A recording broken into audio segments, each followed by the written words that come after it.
In today's video, I'm going to teach you how to make PDF of bill in QuickBooks Online.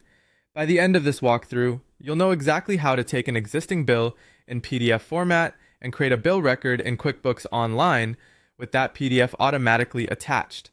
This is a fast, reliable way to keep your documents and transactions in sync, and it helps you avoid manual data entry. Start by signing in to your QuickBooks Online company. Once you're on the home page, look for the plus icon labeled Plus New. This is your starting point for creating transactions. Click it to open the menu. In the menu, find the vendor section and choose Upload Bills.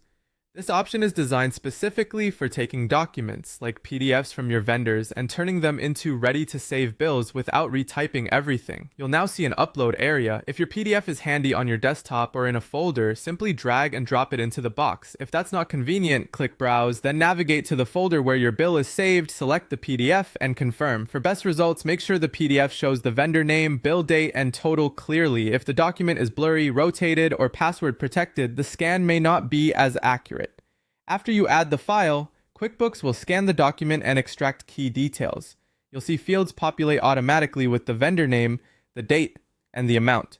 This process uses optical character recognition to read what's on the page, so give it a moment to finish. Next, review what QuickBooks filled in. Confirm the vendor name matches your existing vendor list, and if it doesn't, select or type the correct one. Check the bill date and the total amount against the PDF to ensure they match exactly. If anything looks off, maybe a character was misread or a currency symbol confused, simply correct the field before continuing.